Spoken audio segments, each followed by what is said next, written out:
കഴിഞ്ഞ ദിവസങ്ങളിൽ നാം ആഗ്രഹിക്കുകയും പ്രാർത്ഥിക്കുകയും ചെയ്തതുപോലെ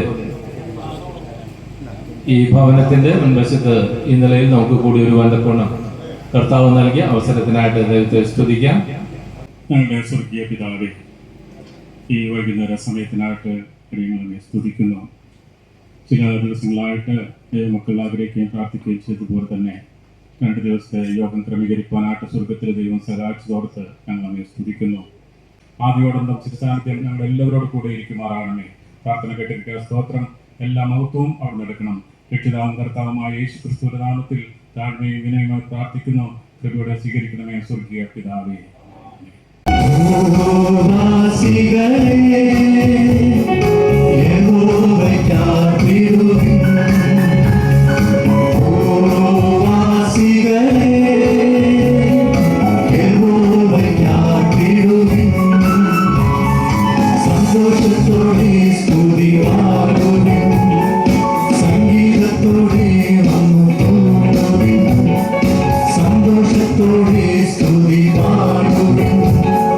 സംഗീതത്തോടെ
ജീവിക്കുന്നു പരലോകത്തിൽ ജീവിക്കുന്നു യേശു ക്രിസ്തു ജീവിക്കുന്നു പരലോകത്തിൽ ജീവിക്കുന്നു ഇഹലോകത്തിൽ താനേ വേഗം രാജരാജനായി വാണിടുവാൻ ഹല്ലേലൂയ ജയം ഹല്ലേലൂയ യേശു കർത്താവ് ജീവിക്കുന്നു ഹല്ലേലൂയ ജയം ഹല്ലേലൂയ യേശു കർത്താവ് ജീവിക്കുന്നു. ദൈവ തിരുനാമത്തിന് മഹത്വമുണ്ടാകട്ടെ. ഇന്നത്തെ നമ്മുടെ സന്ദേശത്തിന് ആധാരമായിട്ട് ദൈവ തിരുവചനത്തിൽ നിന്ന് നമുക്ക് ഒരു വേദഭാഗം പ്രാരംഭമായി വായിച്ചു കേൾക്കാം. മത്തായി എഴുതിയ സുവിശേഷം 1-ാം അധ്യായം 21-ാമത്തെ വാക്യം. മത്തായി എഴുതിയ സുവിശേഷം 1-ാം അധ്യായം അതിൻ്റെ 21-ാം വാക്യം ഞാൻ വായിക്കാം. അവൻ തൻ്റെ ജനത്തെ അവരുടെ പാപങ്ങളിൽ നിന്ന് രക്ഷിപ്പാനിരിക്കൊണ്ട് നീ അവന് യേശു എന്ന് പേരിടണം. ഒരിക്കൽ കൂടി വായിക്കാം.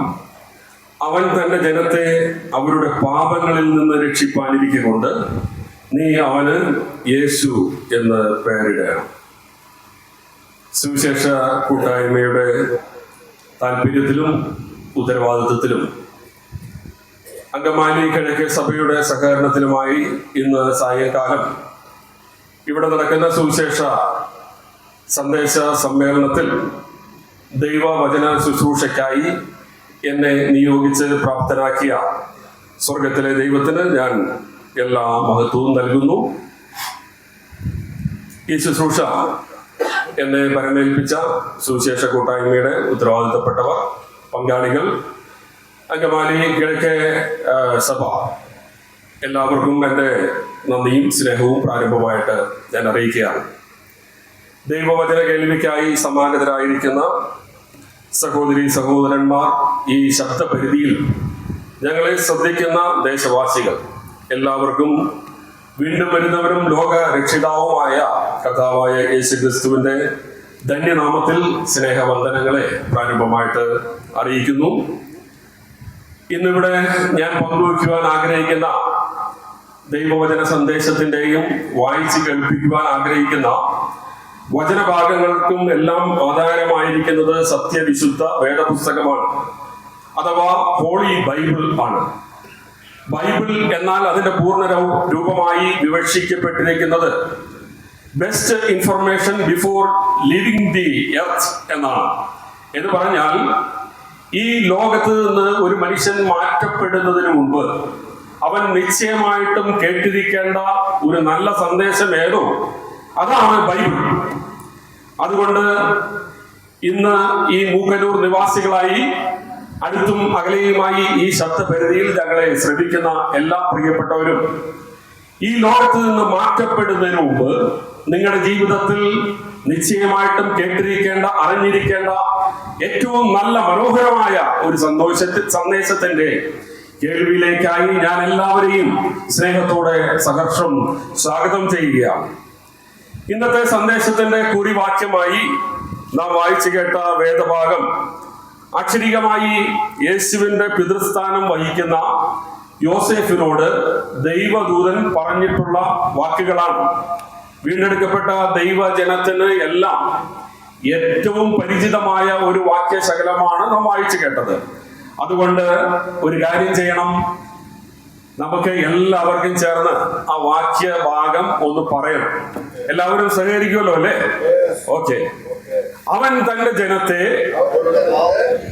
അവരുടെ പാപങ്ങളിൽ നിന്ന് രക്ഷിപ്പാനിരിക്കൊണ്ട് അവന് യേശു എന്ന് പേരിടണം. അത്ര നന്നായില്ല.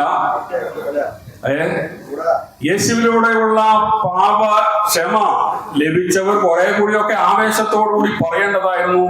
ആവേശത്തോടുകൂടി പറയിപ്പിക്കാൻ എന്റെ മുമ്പിൽ സമയമില്ലാത്തത് കൊണ്ട് ഞാൻ മുന്നോട്ട് പോവുകയാണ്. നമുക്കറിയാം, നമ്മൾ ഈ വായിച്ചു കേട്ട വേദഭാഗം ഒരു വിധത്തിൽ ഒരു പ്രവചന ഭാഗമാണ്. ഉരുവാകുവാൻ പോകുന്ന പൈതലിന് അതിന്റെ ജനനത്തിന് മുമ്പ് തന്നെ ഇവിടെ ഒരു പേര് നിർദ്ദേശിക്കപ്പെടുകയാണ്. അവന് യേശു എന്ന് പേരിടണം. എന്തുകൊണ്ട് യേശു എന്ന് പേരിടണം? അതിന് ഉത്തരവും ഈ വേദഭാഗം നമ്മോട് പറയുന്നുണ്ട്. അവൻ തന്റെ ജനത്തെ അവരുടെ പാപങ്ങളിൽ നിന്ന് രക്ഷിക്കുന്നവനാണ്. അതുകൊണ്ട് അവന് യേശു എന്ന് പേരിടണം. ജനനത്തിനു മുമ്പേ ഒരു പേര് യേശുവിന് പ്രഖ്യാപിക്കപ്പെട്ടു എന്നുള്ളത് മാത്രമല്ല, യേശുവിന്റെ ജീവിതത്തിലെ സവിശേഷതയും ശ്രേഷ്ഠതയുമായിട്ട് നമുക്ക് മനസ്സിലാക്കുവാൻ സാധിക്കുക. ജനനത്തിനു മുമ്പ് തന്നെ പേര് നിർദ്ദേശിക്കപ്പെട്ട മറ്റു പലരെ കുറിച്ചും വിശുദ്ധ വേദപുസ്തകത്തിന്റെ പഴയ പുതിയ നിയമതാളുകളിലൊക്കെ നമുക്ക് കാണുവാനായിട്ട് സാധിക്കുന്നുണ്ട്.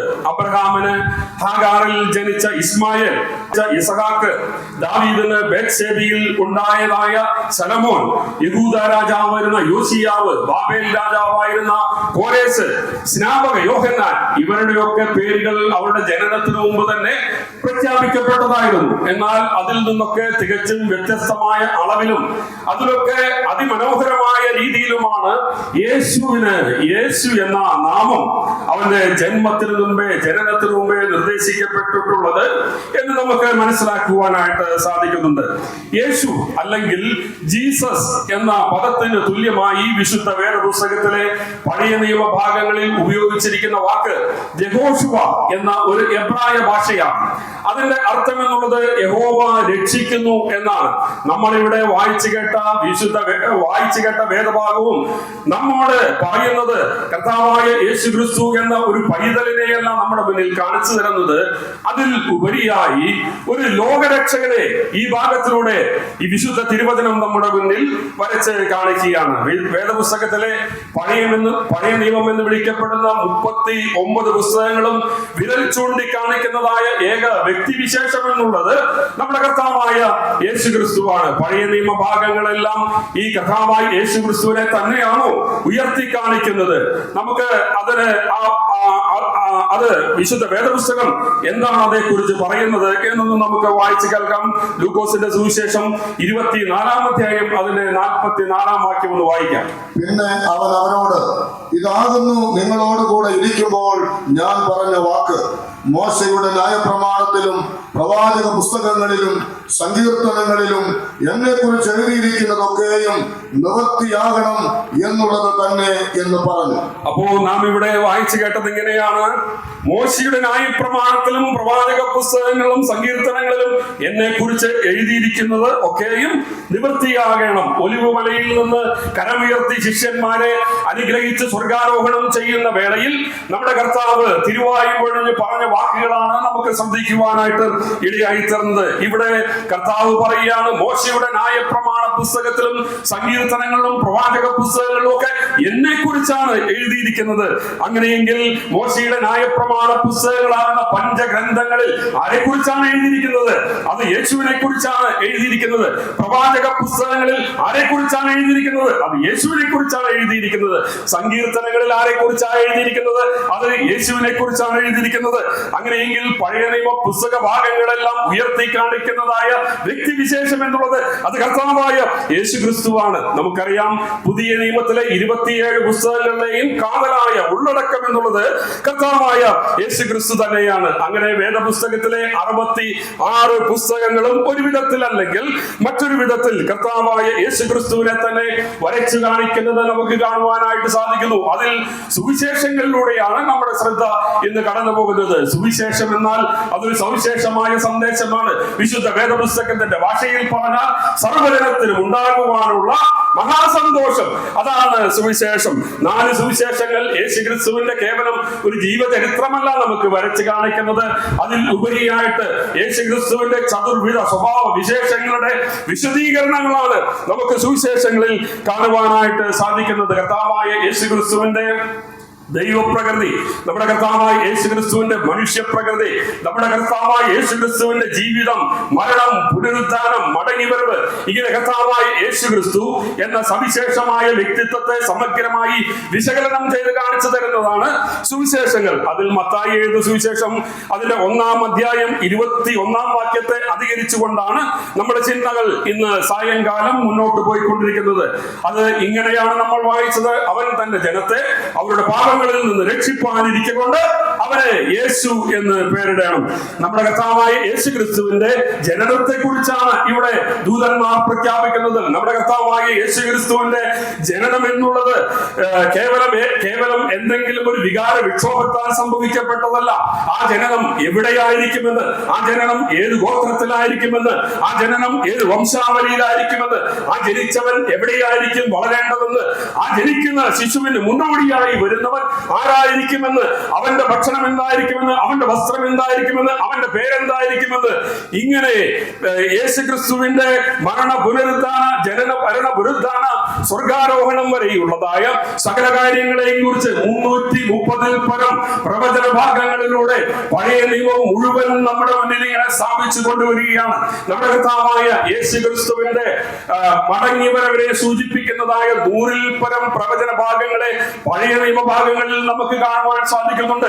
നമ്മുടെ കർത്താവായ യേശുക്രിസ്തുവിന്റെ മടങ്ങിവരവിനെ കാണിക്കുന്ന 70-ൽ അധികം പ്രവചന ഭാഗങ്ങൾ പുതിയ നിയമഭാഗങ്ങളിൽ നമുക്ക് കാണുവാൻ സാധിക്കുന്നു. ഇങ്ങനെ നൂറുകണക്കിന് വരുന്ന പ്രവചനങ്ങളുടെ എല്ലാം സാക്ഷാത്കാരമാണ് കർത്താവായ യേശുക്രിസ്തു എന്ന സവിശേഷ വ്യക്തിത്വം എന്ന് നമുക്ക് മനസ്സിലാക്കാനായിട്ട് സാധിക്കുന്നു. യേശു എവിടെ ജനിക്കും? പ്രവാചകന്മാർ അതേക്കുറിച്ച് എന്താണ് പറഞ്ഞു വെച്ചിട്ടുള്ളത്? നമുക്കൊന്ന് വായിച്ചു കേൾക്കാം. മീഖാ പ്രവചനം 5-ാം അധ്യായം അതിന്റെ 2-ാം വാക്യം. നീയോ ബേത്ലഹേം എഫ്രാത്തേ, നീ യഹൂദ സഹസ്രങ്ങളിൽ ചെറുതായിരുന്നാലും ഇസ്രായേലിന് അധിപതിയായിരിക്കേണ്ടുന്നവൻ എനിക്ക് നിന്നിൽ നിന്ന് ഉത്ഭവിച്ചു വരും. അവന്റെ ഉത്ഭവം പണ്ടേ ഉള്ളതും പുരാതനമായതും തന്നെ. ഇവിടെ മീഖാ എന്ന പ്രവാചകൻ നമ്മുടെ കർത്താവായ യേശുക്രിസ്തുവിന്റെ ജനനത്തിന് 700 വർഷങ്ങൾക്ക് മുമ്പ് ഇങ്ങനെ പറയുകയാണ്, ഇതാ കാലഘട്ടത്തിലേക്ക് യേശു എന്ന ഒരു അധിപതി കടന്നു വരികയാണ്. എന്താണ് ഈ അധിപതിയുടെ പ്രത്യേകത? നാം വായിച്ചു കേട്ടത് ഇങ്ങനെയാണ്: അവൻ പണ്ടേ ഉള്ളവനാണ്, പുരാതനനാണ്, അർത്ഥാൽ ആദിയും അവസാനവും ഇല്ലാത്തവൻ, അൽഫയും ഒമേഗയുമായവൻ, കാലഘട്ടത്തെ 2ആയി വിഭാഗിച്ചുകൊണ്ട് ബേത്ലഹേം എഫ്രാത്തയിൽ പിറവിയെടുക്കും. ആ ജനനത്തെ കുറിച്ച് പൗലോസിന്റെ ഭാഷയിൽ പറഞ്ഞാൽ അത് ദൈവത്തിന്റെ അനാദി നിർണയമാണ്. എഫേസ്യ ലേഖനം 3-ാം അധ്യായം 9-ാം വാക്യം നമ്മൾ ഇങ്ങനെയാ വായിക്കുന്നത്: സകലവും സൃഷ്ടിച്ച ദൈവത്തിൽ അനാദികാലം മുതൽ മറഞ്ഞു കിടന്ന മർമ്മത്തിന്റെ വ്യവസ്ഥ, അതാണ് കർത്താവായ യേശുക്രിസ്തു. ഈ അനാദിയായവരെ കുറിച്ച് മോശ 90-ാം സങ്കീർത്തനം എഴുതുമ്പോൾ അവിടെ ഇങ്ങനെയാണ് എഴുതിയിരിക്കുന്നത്: പർവ്വതങ്ങൾ ഉണ്ടായതിനും ഭൂമിയെയും ഭൂമണ്ഡലത്തെയും സൃഷ്ടിച്ചതിനും മുമ്പേ നീ അനാദിയായും ശാശ്വതവാസിയായും ദൈവമാകുന്നു. പ്രവാചകന്മാർ ഇങ്ങനെ കോറിയിടുകയാണ്: പണ്ടേയുള്ളവൻ, പുരാതനനായവൻ ബേത്ലഹേം എഫ്രാത്തയിൽ കാലത്തിന്റെ സമ്പൂർണതയിൽ പിറവിയെടുക്കും. യേശു ഏത് ഗോത്രത്തിലായിരിക്കും ജനിക്കുക? ക്രിസ്തുവിന് 600 വർഷങ്ങൾക്ക് മുമ്പ് യെശയ്യാവ് എന്ന പ്രവാചകൻ ഇങ്ങനെ വിളിച്ചു പറയുകയാണ്: ഞാൻ ദാവീദ് ഗൃഹത്തിന്റെ താക്കോൽ അവന്റെ തോളിൽ വെക്കും. ആശയം ഇതാണ്: യഹൂദാ ഗോത്രത്തിലെ സിംഹവും ദാവീദ് ഗോത്രത്തിന്റെ വേരുമായവൻ, ദാവീദ് ഗോത്രത്തിന്റെ താക്കോൽ കൈവശമുള്ളവൻ ഇതാ കാലഘട്ടത്തിലേക്ക് കടന്നു വരുവാൻ പോവുകയാണ്. യേശു ഏത് വംശാവലിയിലായിരിക്കും ജനിക്കുക? കാലത്തിലേക്ക് അവതരിക്കുവാൻ പോകുന്ന കാലകതിരവനെ കണ്ടുകൊണ്ട് യെശയ്യാവ് എന്ന പ്രവാചകൻ ഇങ്ങനെ വിളിച്ചു പറയുന്നുണ്ട്: ഇശായിയുടെ കുറ്റിയിൽ നിന്ന് ഒരു മുള പൊട്ടി പുറപ്പെടും. എന്താണ് അതിന്റെ ആശയം? ദാവീദിന്റെ പിതാവായ ഇശായിയുടെ വംശാവലിയിൽ യേശു കാലത്തിലേക്ക് അവതരിക്കുവാൻ പോവുകയാണ്. മത്തായി എഴുതിയ സുവിശേഷം 1-ാം അധ്യായം 1-ാം വാക്യം ആ വംശാവലിയെ രേഖയാക്കി നമുക്ക് തരുമ്പോൾ അവിടെ ഇങ്ങനെ എഴുതിയിരിക്കുന്നത്: അബ്രഹാമിന്റെ പുത്രനായ, ദാവീദിന്റെ പുത്രനായ യേശുക്രിസ്തുവിന്റെ വംശാവലി. പ്രവചനങ്ങളുടെ കണ്ണീകളൊന്നും അടർന്നു പോകാതെ ദാവീദിന്റെ വംശാവലിയിൽ ഇശായിയുടെ കുറ്റിയിൽ നിന്നും പൊട്ടിപ്പുറപ്പെടുവാനായി യേശു കാലത്തിലേക്ക് അവതരിക്കുകയാണ്. യേശു എവിടെയായിരിക്കും വളരുക? മത്തായിയുടെ സുവിശേഷം അതേക്കുറിച്ച് ഇങ്ങനെയാണ് പറഞ്ഞത്: അവൻ നസ്രായൻ എന്ന് വിളിക്കപ്പെടും എന്ന് പ്രവാചകന്മാർ അരുളി ചെയ്തിരുന്നു. അതിന് നിവൃത്തി വരുവാൻ തക്കവണ്ണം അവൻ നസ്രേത്ത് എന്ന ഗ്രാമത്തിൽ ചെന്ന് പാർത്തു. നസ്രേത്തിൽ നിന്ന് വല്ല നന്മയും വരുമോ എന്ന് യഹൂദന്മാർ നമ്മുടെ യേശുവിനെ പരിഹസിച്ചു ചോദിക്കുന്നത് കേൾക്കുവാൻ സാധിക്കുന്നുണ്ട്. അങ്ങനെ യഹൂദന്മാരുടെ ആ പരിഹാസത്തിന് പുറകിലും ഇതാ ഒരു പ്രവചനം കിടക്കുന്നത് നമുക്ക് കാണുവാൻ സാധിക്കുന്നു. ഇങ്ങനെ സകലവും തന്റെ ജനനത്തിനു മുമ്പേ എഴുതപ്പെട്ടതെല്ലാം അണുവിട പോലും തെറ്റാതെ നിവർത്തിക്കപ്പെട്ട കാലം കണ്ട ചരിത്രം കണ്ട കരുത്തുറ്റ ഒരു വ്യക്തിപ്രഭാവം അത് കർത്താവായ യേശുക്രിസ്തു മാത്രമാണ്. ഗോത്രപിതാവായ ഗോത്രപിതാവായ യാക്കോബ് മിസ്രയീമിൽ വെച്ച് തന്റെ കാൽ കട്ടിലേക്ക് എടുത്തു വെച്ച് മരിക്കുന്നതിന് മുമ്പായിട്ട് തന്റെ 12 മക്കളെയും 2 കൊച്ചുമക്കളെയും വിളിച്ചു നിർത്തി അവർക്കൊരു അനുഗ്രഹം കൊടുക്കുന്നുണ്ട്. അങ്ങനെ അനുഗ്രഹം കൊടുക്കുന്ന കൂട്ടത്തിൽ യഹൂദ ഗോത്രത്തിന് കൊടുക്കുന്ന ഒരു അനുഗ്രഹം അല്ലെങ്കിൽ പ്രവചനപരമായ ഒരു ദൂത് അവിടെ കൈമാറുന്നത് ഇങ്ങനെയാണ്: അവകാശമുള്ളവൻ വരുവോളം ചെങ്കോൽ യഹൂദയിൽ നിന്നും രാജദണ്ഡ് നിന്റെ കാലുകൾക്കിടയിൽ നിന്നും നീങ്ങിപ്പോയില്ല. അർത്ഥം ഇതാണ്: അവകാശമുള്ളവൻ, നീങ്ങിപ്പോകാത്ത നിത്യാധിപത്യമുള്ളവൻ, ഒരു രാജാവ്, അത് യഹൂദ ഗോത്രത്തിലേക്ക് കടന്നു വരുവാൻ പോവുകയാണ്. രാജാവായി പാരിൽ പറക്കുവാൻ പോകുന്ന ആ പൈതലിനെ ആത്മാവിൽ ദർശിച്ചുകൊണ്ട് യെശയ്യാവ് എന്ന പ്രവാചകൻ ഇങ്ങനെ വിളിച്ചു പറയാണ്: നമുക്ക് ഒരു ശിശു ജനിച്ചിരിക്കുന്നു, നമുക്ക് ഒരു മകൻ നൽകപ്പെട്ടിരിക്കുന്നു, ആധിപത്യം അവന്റെ തോളിലിരിക്കും. സ്വത്രം. ദാനിയേൽ എന്ന പ്രവാചകൻ അതിനോട് ഇങ്ങനെ കൂട്ടി എഴുതുകയാണ്: അവന്റെ ആധിപത്യം നീങ്ങിപ്പോകാത്ത നിത്യാധിപത്യമാകുന്നു. അപ്പോൾ യേശുവാണ്, അവൻ നീങ്ങിപ്പോകാത്ത നിത്യാധിപത്യമുള്ളവനാണ്. നമുക്കറിയാം, ഇവിടത്തെ ആധിപത്യങ്ങൾക്കെല്ലാം മാറ്റമുള്ളതാണ്.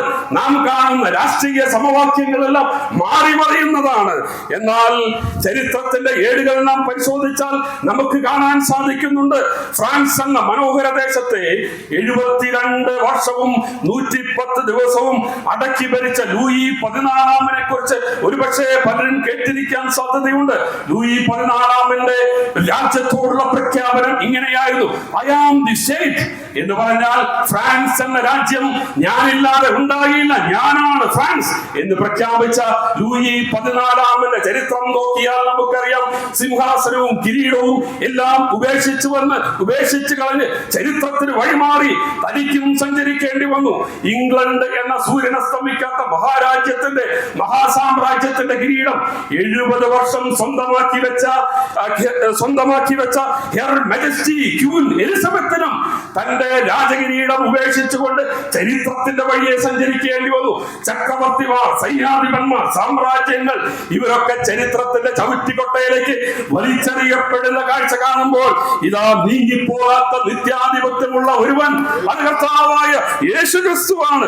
അവനെ കുറിച്ച് വിശുദ്ധ വേദപുസ്തകം പറയുന്നത് ഇങ്ങനെയാണ്: നിത്യരാജാവായി അക്ഷയനും അദൃശ്യനുമായവൻ. സ്തോത്രം.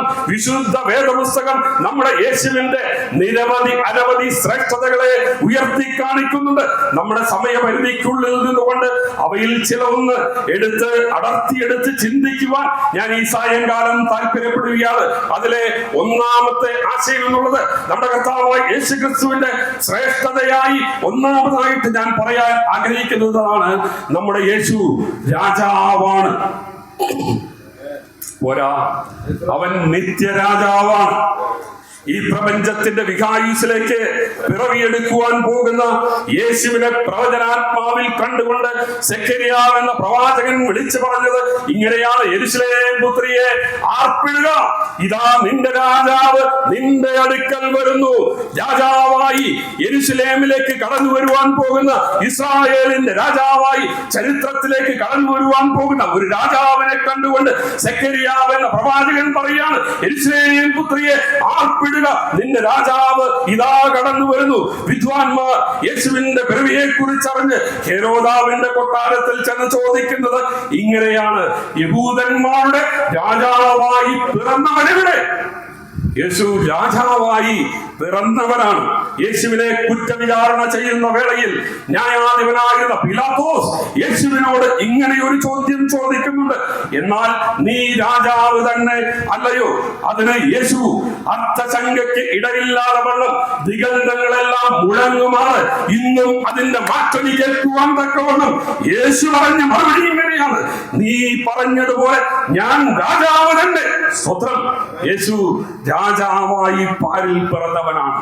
അതുകൊണ്ടാണ് പൗലോസ് ഈ രാജാവിനെ കുറിച്ച് ഇങ്ങനെ എഴുതിയത്: ധന്യനായ ഏകാധിപതിയും പറഞ്ഞേ രാജാതിരാജാവും ധന്യനായ ഏകാധിപതിയും രാജാതി രാജാവും സ്തോത്രം. ഈ ഭൂപ്പരപ്പിൽ ഉദയം ചെയ്ത സകല രാജാക്കന്മാരെക്കാളും അതിശ്രേഷ്ഠനായ രാജാതി രാജാവാണ് എന്റെ യേശു കർത്താവ്. പത്മോസിൽ വെച്ച് യോഹന്നാൻ ആ രാജാതി രാജാവിനെ കണ്ടത് ഇങ്ങനെയാണ്. വിശ്വസ്ത സാക്ഷിയും മരിച്ചവരിൽ ആദ്യജാതനും ഭൂരാജാക്കന്മാർക്ക് അധിപതിയുമായ യേശു ക്രിസ്തു. അപ്പോൾ നമ്മുടെ യേശു ആരാണ്? അവൻ ഭൂരാജാക്കന്മാർക്കെല്ലാം അധിപതിയാണ്. ബൈബിൾ അസന്നിഗ്ധമായിട്ട് പ്രഖ്യാപിക്കുകയാണ് യേശു രാജാവാണ്.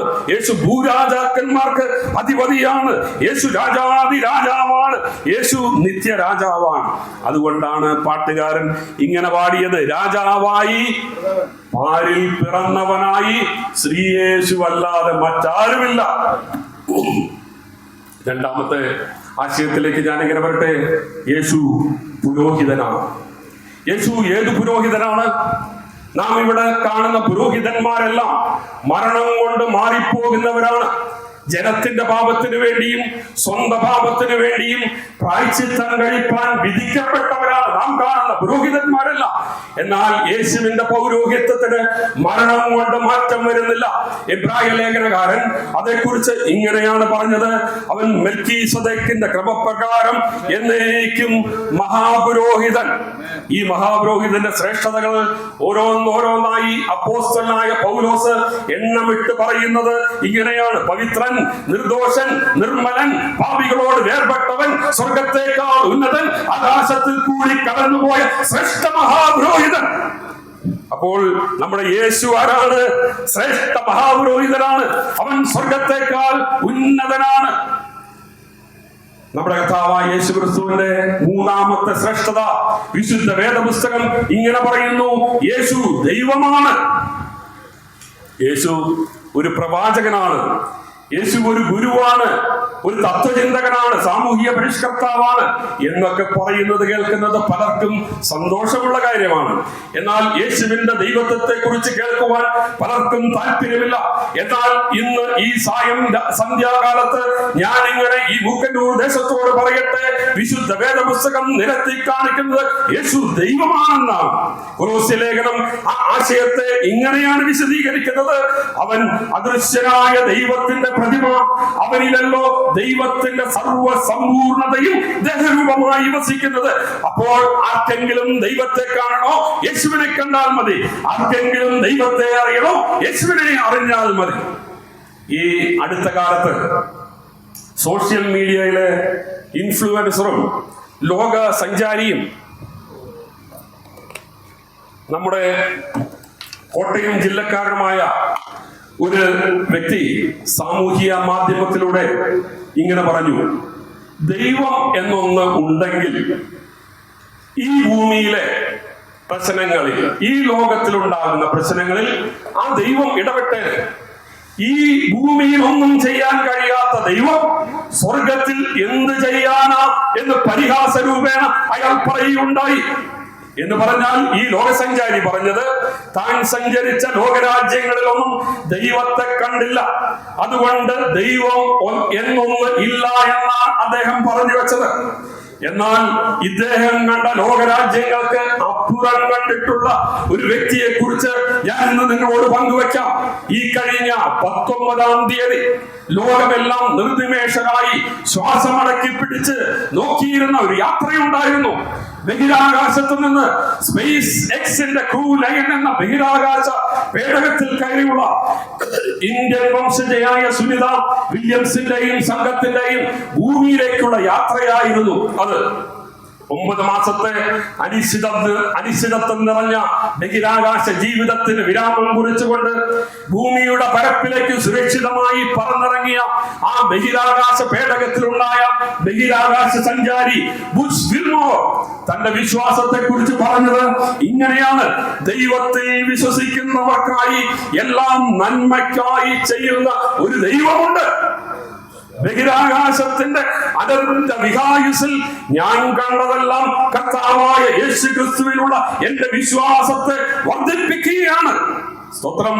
ബഹിരാകാശത്ത് 9 മാസം ചെലവഴിച്ച ബുഷ് വിൽമോർ എവിടെ കിടക്കുന്നു? ചില ലോകരാജ്യങ്ങളൊക്കെ ചുറ്റിക്കറങ്ങി ചില വീഡിയോ ദൃശ്യങ്ങളൊക്കെ പകർത്തിയ ഈ ലോകസഞ്ചാരി എവിടെ കിടക്കുന്നു? സദൃശ്യവാക്യങ്ങൾ ഇങ്ങനെയാ പറയുന്നത്, ദൈവമില്ല എന്ന് മൂഢൻ തന്റെ ഹൃദയത്തിൽ പറയുന്നു.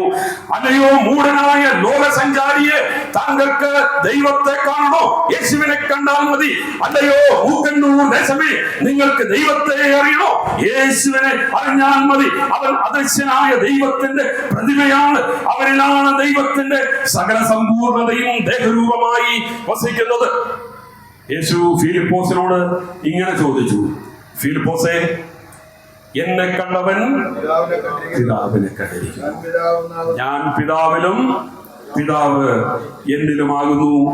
ജീവനുള്ള ദൈവം പാപമൊഴികെ സർവത്തിലും മനുഷ്യാവതാരം ചെയ്തു വന്നതാണ് കർത്താവായ യേശു ക്രിസ്തു. അതുകൊണ്ടാണ് പാട്ടുകാരൻ ഇങ്ങനെ പാടുന്നത്, ഉന്നത ദൈവ നന്ദനൻ ഉലകിൽ വന്നിതു കന്യാജാതനായി, ഇന്നോളം ഒരാൾ വന്നിട്ടില്ല ഇതുപോലെ ഇത്ര ശ്രേഷ്ഠനായിട്ട് ഒരുവൻ. യേശുവിന്റെ ദൈവത്വത്തിനെതിരെ ഉയർന്ന സകല ചോദ്യങ്ങൾക്കും അവസാന കുത്തുമിട്ടുകൊണ്ട് അപ്പോസ്തലനായ പൗലോസ് അതിനെ ഇങ്ങനെയാണ് ഉപസംഹരിക്കുന്നത് തീത്തോസിന്റെ ലേഖനത്തിൽ, മഹാദൈവവും നമ്മുടെ രക്ഷിതാവുമായ യേശു, നമ്മുടെ യേശുവിന്റെ മഹത്വത്തെ, അവന്റെ ശ്രേഷ്ഠതയെ, അവന്റെ ഉത്കൃഷ്ടതയെ ഉൾക്കൊള്ളുവാൻ മലയാള ഭാഷയുടെ പതാഞ്ജലികൾക്കാകുന്നില്ല. മലയാളത്തിന്റെ പരിധിയിൽ നിന്നുകൊണ്ട്, മലയാളത്തിന്റെ പരിമിതിയിൽ നിന്നുകൊണ്ട് നമ്മുടെ യേശുവിന്റെ ശ്രേഷ്ഠതയെ ഇങ്ങനെ വിശദീകരിക്കാൻ സാധിക്കും. മഹാദൈവവും നമ്മുടെ രക്ഷകനുമായ യേശു. സ്തോത്രം. നമ്മുടെ യേശു മഹാദൈവമാണ്. നാലാമത്തെ ആശയം ഞാൻ ഇങ്ങനെ പറയട്ടെ, യേശു ആരാധനയ്ക്ക് യോഗ്യനാണ്. നമ്മുടെ രക്ഷിതാവും കർത്താവുമായ യേശു സർവഭൂമിയുടെയും സ്വർഗത്തിന്റെയും ആരാധനയ്ക്ക് യോഗ്യനായ ദൈവമാണ്. നമുക്ക് വായിച്ചു കേൾക്കാം. ഫിലിപ്പി ലേഖനം 2-ാം അധ്യായം 10-ാം വാക്യം, 10-11. അങ്ങനെ യേശുവിന്റെ നാമത്തിൽ സ്വർലോകരുടെയും ഭൂലോകരുടെയും അധോലോകരുടെയും മുഴങ്കാലൊക്കെയും മടങ്ങുകയും എല്ലാ നാവും യേശു ക്രിസ്തു കർത്താവ് എന്ന് പിതാവായ ദൈവത്തിന്റെ മഹത്വത്തിനായി ഏറ്റുപറയുകയും ചെയ്യേണ്ടി വരും. നാം വായിച്ചു കേട്ടത് എങ്ങനെയാണ്? എല്ലാ നാവും കർത്താവായ യേശു ക്രിസ്തു കർത്താവ് എന്ന് പറഞ്ഞ് അവനെ ആരാധിക്കേണ്ടി വരും. സ്വർലോകരും ഭൂലോകരും അധോലോകരും എല്ലാം ആരാധിപ്പാൻ യോഗ്യനായ ഒരുവനേയുള്ളൂ, അത് കർത്താവായ യേശു ക്രിസ്തുവാണ്. പത്മോസിൽ വെച്ച് യോഹന്നാൻ ഈ യേശുവിനെ ആരാധനയ്ക്ക് യോഗ്യനായ ഈ യേശുവിനെ അറുക്കപ്പെട്ടവനായി കാണുമ്പോൾ എന്തായിരുന്നു സംഭവിച്ചത്? വെളിപ്പാട് പുസ്തകം അത് ഇങ്ങനെ രേഖപ്പെടുത്തിയിട്ടുണ്ട്. 24 മൂപ്പന്മാരും ജീവികളും തങ്ങളുടെ കിരീടങ്ങളെ താഴെയിട്ടുകൊണ്ട് സിംഹാസനങ്ങളിൽ നിന്ന് താഴെ ഇറങ്ങി അവന്റെ മുൻപിൽ വീണുകൊണ്ട് പറയുകയാണ്, കുഞ്ഞാടേ നീ യോഗ്യൻ, അറുക്കപ്പെട്ട കുഞ്ഞാട്, ശക്തിയും ധനവും ബലവും ബഹുമാനവും മഹത്വവും സ്തോത്രവും ലഭിപ്പാൻ യോഗ്യൻ. ആമേൻ. പ്രിയമുള്ളവരെ, ഇവിടെ ഒരു ആമേൻ എന്ന് പറയുന്നത് നല്ലതാ. എന്താ ഞാൻ അങ്ങനെ പറഞ്ഞത് എന്ന് ഞാൻ പറയട്ടെ. ഈ ആരാധനാഗീതം കേട്ടപ്പോൾ അവിടെ ഇങ്ങനെ എഴുതിയിരിക്കുന്നത്, ഈ ആരാധനാഗീതം കേട്ടപ്പോൾ സിംഹാസനത്തിൽ, സ്വർഗത്തിൽ സിംഹാസനങ്ങൾ ഇരുന്നവർ ആമേൻ എന്ന് പറഞ്ഞ് മൂപ്പന്മാർ വീണു വണങ്ങി നമസ്കരിച്ചു എന്നാ പറഞ്ഞിരിക്കുന്നത്.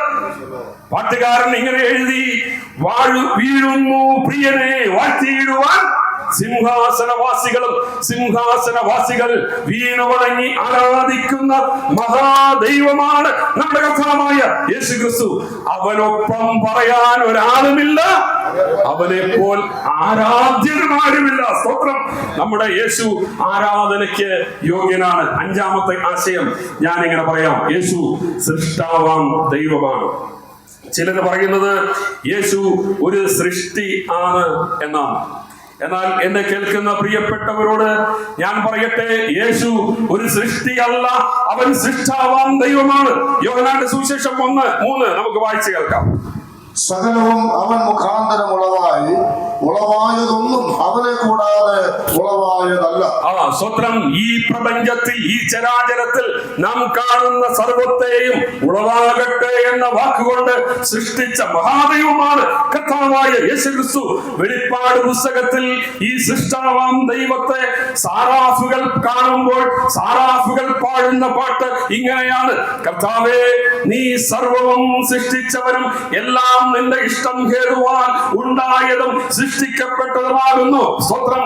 കൊലോസ്യ ലേഖനത്തിൽ ഈ സൃഷ്ടിയുടെ 4 മണ്ഡലങ്ങളെ നമ്മുടെ മുന്നിൽ കാണിച്ചു തന്നുകൊണ്ട് അപ്പോസ്തലനായ പൗലോസ് പറയുകയാണ്, ഇതെല്ലാം അവൻ മുഖാന്തരം സൃഷ്ടിക്കപ്പെട്ടതാണ്. ഏതൊക്കെയാണ് ആ 4 മണ്ഡലങ്ങൾ? 1, സ്വർഗത്തിലുള്ളതും ഭൂമിയിലുള്ളതും ദൃശ്യമായതും അദൃശ്യമായതും, സിംഹാസനങ്ങളാകട്ടെ, അസ്തിത്വങ്ങളാകട്ടെ, വാഴ്ചകളാകട്ടെ, അധികാരങ്ങളാകട്ടെ, സകലവും അവൻ മുഖാന്തരം സൃഷ്ടിക്കപ്പെട്ടു, സകലവും അവനായിട്ടും സൃഷ്ടിക്കപ്പെട്ടിരിക്കുന്നു. ആമേൻ, സ്തോത്രം. അപ്പോൾ യേശു ആരാണ്? അവൻ സകലവും സൃഷ്ടിച്ച മഹാദൈവമാണ്. 6ാമത്തെ ആശയം ഞാൻ ഇങ്ങനെ പറയട്ടെ, യേശു രക്ഷകനാണ്. നാം ആദ്യമായിട്ട് പ്രാരംഭമായിട്ട് വായിച്ച കുറിവാക്യം അത് ഇങ്ങനെയാണ്. നമുക്ക് വീണ്ടും ഒരിക്കൽ കൂടി അത് ചേർന്ന് പറയാം. അവൻ തന്റെ ജനത്തെ അവരുടെ പാപങ്ങളിൽ നിന്ന് രക്ഷിപ്പാനിരിക്കൊണ്ട്. ഇവിടെ പറഞ്ഞിരിക്കുന്ന ഒരു പദപ്രയോഗം പ്രത്യേകം ശ്രദ്ധിക്കുക: രക്ഷിപ്പാനിരിക്കുകൊണ്ട്. അപ്പോൾ യേശുവാനാണ്, അവൻ രക്ഷ നൽകുന്നവനാണ്, രക്ഷകനാണ്. ലൂക്കോസിന്റെ സുവിശേഷം 2-ാം അധ്യായം യേശുവിന്റെ ജനത്തിങ്കൽ ദൂതന്മാരുടെ പ്രഖ്യാപനം ഉണ്ടാകുന്നത് ഇങ്ങനെയാണ്: കർത്താവായ ക്രിസ്തു എന്ന രക്ഷിതാവ് ദാവീദിന്റെ പട്ടണത്തിൽ നിങ്ങൾക്കായി ജനിച്ചിരിക്കുന്നു. ആരാണ് ജനിച്ചിരിക്കുന്നത്? കർത്താവായ ക്രിസ്തു എന്ന രക്ഷിതാവ്. ഇവിടെ യേശു എന്ന വാക്ക് ഉപയോഗിക്കുന്ന പകരമായിട്ടാണ് രക്ഷിതാവ് എന്ന പദം ഉപയോഗിച്ചിരിക്കുന്നത്. അപ്പോൾ യേശു എന്നാൽ രക്ഷകൻ എന്നാണ് അർത്ഥം. സാധാരണ രീതിയിൽ നമ്മൾ ഒരുവനെ രക്ഷകനാണ് എന്ന് പറയണമെങ്കിൽ അവന്റെ കൂടെ എന്തിനും പോന്ന കരുത്തുള്ള ഒരു കൂട്ടം ആളുകളുണ്ടാകണം. അവന്റെ കരുത്തുകൊണ്ട് നമുക്ക് എന്തും സാധിച്ചു തരുമെന്നുള്ള ഒരു വിശ്വാസം നമ്മിലുണ്ടാകണം. അതുമല്ലെങ്കിൽ ആശയങ്ങൾ കൊണ്ട്, ആവിഷ്കാരങ്ങൾ കൊണ്ട് നമ്മെ അമ്പരിപ്പിക്കുവാൻ കഴിവുള്ളവനാകണം. എന്നാൽ ഇവിടെ ഇതാ ശീലകൾ തൊട്ടി പശുത്വത്തിൽ കിടക്കുന്ന ശിശുവിന് ഒരു നാമമുണ്ട്. എന്താണ് ആ നാമം? രക്ഷകൻ, രക്ഷിക്കുന്നവൻ എന്നാണ്. സ്വാതന്ത്ര്യ സമര പോരാളിയും കവിയും ഭാഷാ പണ്ഡിതനും ഒക്കെ ആയിരുന്ന ടി രാമലിംഗപിള്ള എന്നൊരു വ്യക്തി വിശേഷത്തെ കുറിച്ച് ചിലരെങ്കിലും കേട്ടിരിക്കുവാനായിട്ട് സാധ്യതയുണ്ട്. ഇദ്ദേഹം ഒരു ഡിക്ഷണറി എഴുതിയിട്ടുണ്ട്. ഇംഗ്ലീഷ് മലയാളം ഡിക്ഷണറിയാണ്. ആ ഡിക്ഷണറിയിൽ അദ്ദേഹം സേവ്യർ എന്ന വാക്കിന് കൊടുത്തിരിക്കുന്ന അർത്ഥം എങ്ങനെയാണ്? സേവ്യർ സമം ജീസസ്, രക്ഷകൻ സമം യേശു. ഇത് ഞങ്ങളുടെ ഉപദേശിമാരൊന്നും പറഞ്ഞതല്ല കേട്ടോ, ഈ രാമലിംഗപിള്ള പറഞ്ഞിരിക്കുകയാണ്. ഡിക്ഷണറിയിൽ ഇങ്ങനെയാ എഴുതിയിരിക്കുന്നത്. യേശു എന്നാണ് അർത്ഥം, രക്ഷകൻ എന്നാണ്. ശിശുവായിരുന്ന യേശുവിനെ യെരൂശലേം ദേവാലയത്തിൽ വെച്ച് വന്യവയോധികനായ ശിമ്യോൻ കാണുമ്പോൾ ഇങ്ങനെയാ പറഞ്ഞത്: നീ സകല ജാതികളുടെയും മുമ്പിൽ ഒരുക്കിയിരിക്കുന്ന നിന്റെ രക്ഷയെ എന്റെ കണ്ണ് കണ്ടുവല്ലോ. ശിമ്യോൻ യേശുവിനെ കണ്ടത് ലോകരക്ഷിതാവായിട്ടാണ്, മാനവവർഗത്തിന്റെ പാപത്തെ ചുമക്കുന്നവനായിട്ടാണ്. മതവർഗ ഭരണ വ്യത്യാസമില്ലാതെ സകലർക്കും മുന്നിൽ യേശു ഒരുക്കിയിരിക്കുന്ന രക്ഷകനായിട്ടാണ് യേശുവിനെ ശിമ്യോൻ കാണുന്നത്. ഈ രക്ഷകനെ കുറിച്ച് ചിലരൊക്കെ ആദ്യത്തെ മാർപ്പാപ്പ എന്ന് വിശേഷിപ്പിക്കുന്ന അപ്പോസ്തലനായ പത്രോസ് പറഞ്ഞത് ഇങ്ങനെയാണ്: മറ്റൊരുത്തനിലും രക്ഷയില്ല, നാം രക്ഷിക്കപ്പെടുവാൻ ആകാശത്തിന്റെ കീഴിൽ മനുഷ്യരുടെ ഇടയിൽ നൽകപ്പെട്ട വേറൊരു നാമവുമില്ല. എന്നെ കേൾക്കുന്ന മൂക്കന്നൂർ ദേശമേ, ഈ ശബ്ദപരിധിയിൽ എന്നെ ശ്രമിക്കുന്ന പ്രിയപ്പെട്ടവരെ, മറ്റൊരുത്തനിലും രക്ഷയില്ല, മറ്റൊരുത്തിയിലും രക്ഷയില്ല. നാം രക്ഷിക്കപ്പെടുവാൻ, രക്ഷ നൽകുവാൻ കരുത്തുള്ള പ്രാണിയുള്ള ഒരേ ഒരുവൻ കർത്താവായ യേശുക്രിസ്തു മാത്രമാണ്. നാം നമ്മുടെ കർത്താവിന്റെ ശ്രേഷ്ഠതകളായി 6 പോയിന്റുകളാണ് കണ്ടത്. 1, യേശു രാജാവാണ്. 2, യേശു പുരോഹിതനാണ്. 3, യേശു ദൈവമാണ്. 4, യേശു ആരാധനയ്ക്ക് യോഗ്യനാണ്. 5, യേശു സൃഷ്ടാവാം ദൈവമാണ്. 6, യേശു രക്ഷകനാണ്. യേശു രക്ഷകനാണ്. യേശു എന്ത് രക്ഷയാണ് തരുന്നത്? നാം വായിച്ചു കേട്ട വേദഭാഗം ഒരിക്കൽ കൂടി നമുക്കൊന്ന് പറയാം. അവൻ തന്റെ ജനത്തെ പാപങ്ങളിൽ അവൻ തന്റെ ജനത്തെ അവരുടെ പാപങ്ങളിൽ നിന്ന് രക്ഷിപ്പാനിരിക്കൊണ്ട്. അപ്പോൾ യേശു നൽകുന്ന രക്ഷ പാപത്തിൽ നിന്നുള്ള രക്ഷയാണ്. മനുഷ്യൻ പാപിയാണെന്ന് ഞങ്ങൾ നാൽക്കവലകളിൽ നിന്ന് പറയുമ്പോ അത് പലർക്കും അത്ര താല്പര്യപ്പെടാറില്ല, പലർക്കും അത്ര ദഹിക്കാറില്ല. ചിലരൊക്കെ പറയുന്നത് ഞങ്ങൾ അങ്ങനെ പാപമൊന്നും ചെയ്തിട്ടില്ലെന്നാണ്. എന്നാൽ വിശുദ്ധ വേദപുസ്തകം പറയുന്നത് ശ്രദ്ധിക്കണം. നമുക്ക് പാപമില്ല എന്ന് പറയുന്നുവെങ്കിൽ നാം നമ്മെ തന്നെ വഞ്ചിക്കുന്നു. സത്യമെന്നത് നമ്മിൽ ഇല്ലാതെയായി. അങ്ങനെയെങ്കിൽ ആരെങ്കിലും ഞാൻ പാപം ചെയ്യുന്നില്ല എന്ന് പറയുന്നുണ്ടെങ്കിൽ അത് കളവാണ്, അത് വഞ്ചനയാണ്. ഏകമനുഷ്യനാൽ പാപവും പാപത്താൽ മരണവും ലോകത്തിലേക്ക് കടന്നു വന്നുവെന്ന് റോമാലേഖനം നമ്മോട് പറയുന്നുണ്ട്. അതാൽ മനുഷ്യൻ പിറന്നു വീഴുന്നത് പാപത്തിലാണ്. ആദിപിതാവായ ആദാമിന്റെ പാപം തലമുറകളിൽ നിന്ന് തലമുറകളിലേക്ക് അത് പരന്ന് ഒഴുകിക്കൊണ്ടിരിക്കുകയാണ്. അതാണ് നാം ദൃശ്യമാധ്യമങ്ങളിലൂടെയൊക്കെ കാണുന്ന കൊലപാതകങ്ങളുടെ, കൊടും ക്രൂരതകളുടെ, അക്രമങ്ങളുടെ, പീഡനങ്ങളുടെ ഒക്കെ കഥകളിൽ വിളിച്ചു പറയുന്നത് മനുഷ്യൻ പാപിയാണ് എന്നാണ്. അതുകൊണ്ടാണ് നമ്മുടെ ഈ പ്രബുദ്ധ കേരളത്തിലും കുറ്റവാളികൾ കൊലക്കത്തിയുമായിട്ട് കൊലവിളി നടത്തിക്കൊണ്ടിരിക്കുന്നത്.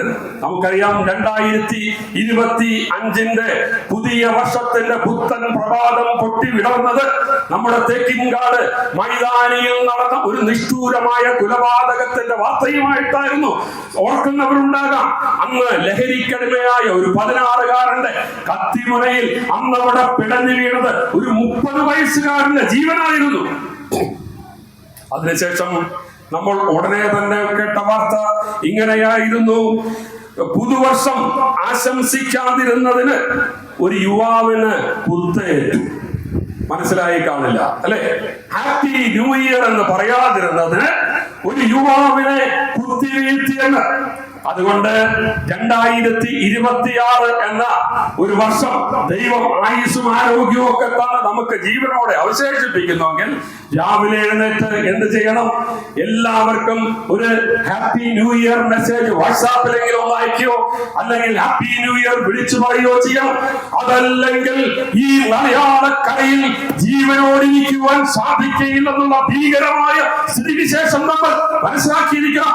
താമരശ്ശേരിയിൽ 10ാം ക്ലാസ്സിൽ പരീക്ഷ എഴുതുവാൻ തയ്യാറെടുത്തുകൊണ്ടിരുന്ന ഷഹബാസ് എന്ന 15 വയസ്സുകാരനെ സഹപാഠികൾ ചേർന്ന് ക്രൂരമായി ഇടിച്ചും അടിച്ചും നഞ്ചക്ക് കൊണ്ടടിച്ചും കൊന്നുകളഞ്ഞു. പിടിയിലായ 5 കുട്ടി കുറ്റവാളികളെ പോലീസ് ഒരുക്കിയ VIP സുരക്ഷയിൽ 10ാം ക്ലാസ്സിലെ പരീക്ഷ എഴുതിച്ചതും ഈ ദൈവത്തിന്റെ സ്വന്തം നാടകം അറിയപ്പെടുന്ന മലയാളക്കരയിലാണെന്ന് നമ്മൾ ഓർക്കണം. മൊബൈൽ ഫോൺ പിടിച്ചു വെച്ചതിന് പാലക്കാട്ട് ഉള്ള ഒരു സ്കൂളിലെ പ്രധാന അധ്യാപകനോട് +1 വിദ്യാർത്ഥിയായ 16 വയസ്സുകാരൻ എന്താ പറഞ്ഞതെന്ന് നമ്മൾ ദൃശ്യമാധ്യമങ്ങളിലൂടെ കണ്ടതാണ്. അവൻ ഇങ്ങനെയാ പറഞ്ഞത്: സാറേ, പുറത്ത് വെച്ച് കിട്ടിയ ഞാൻ സാറിനെ തീർക്കും, ഞാൻ കൊന്നുകളയും സാറേ, ഇതെന്റെ ഒരു സ്വഭാവമാണെന്ന് 16 വയസ്സുകാരൻ പറഞ്ഞത്. ഈ കഴിഞ്ഞ ദിവസം നമ്മുടെ ബഹുമാന്യനായ VD സതീശൻ പ്രതിപക്ഷ നേതാവ് നമ്മുടെ കേരള നിയമസഭയിൽ പറഞ്ഞ നമ്മുടെയൊക്കെ മനസാക്ഷിയെ ഞെട്ടിക്കുന്ന ഒരു വാർത്തയുണ്ടായിരുന്നു. 10ാം ക്ലാസ്സിൽ പഠിക്കുന്ന ഒരു വിദ്യാർത്ഥിയോട് അധ്യാപിക പറഞ്ഞു, നാളെ നീ അപ്പനെ വിളിച്ചു കൊണ്ടുവന്നിട്ട് ക്ലാസ്സിൽ കയറിയാൽ മതി എന്ന് പറഞ്ഞു. നമ്മളൊക്കെ ഇതുപോലെ കേട്ടിട്ടുള്ളതാ അല്ലെ? അപ്പനെയൊക്കെ വിളിച്ചു കൊണ്ടുവന്ന് ക്ലാസ്സിൽ കയറിയ ചരിത്രമൊക്കെ നമുക്കുണ്ട്. എന്നാൽ ഇന്നത്തെ തലമുറ പറയുന്നത് എന്താണെന്ന് ശ്രദ്ധിക്കണം. അവൻ അതിരൂക്ഷമായി ആ അധ്യാപികയുടെ കണ്ണിലേക്ക് നോക്കിയിട്ട് ഇങ്ങനെ പറഞ്ഞെന്ന്: നാളെ ഞാൻ അപ്പനെ വിളിച്ചു കൊണ്ടുവന്നില്ലെങ്കിൽ നീ എന്നെ എന്ത് ചെയ്യും തള്ളേ എന്നാ ചോദിച്ചത്. താമരശ്ശേരിയിൽ 20 വയസ്സുകാരൻ ക്യാൻസർ ബാധിതയായ അവന്റെ ഉമ്മയെ അയൽ വീട്ടിൽ നിന്ന് വാങ്ങിയ കൊടുവാൾ കൊണ്ട് വെട്ടി വീഴ്ത്തി. എന്നിട്ട് ഈ ഉമ്മയോട് അവൻ പറഞ്ഞത് എന്താണെന്ന് അറിയാമോ? ഇത് എന്നെ ജനിപ്പിച്ചതിനുള്ള ശിക്ഷയാണെന്ന്.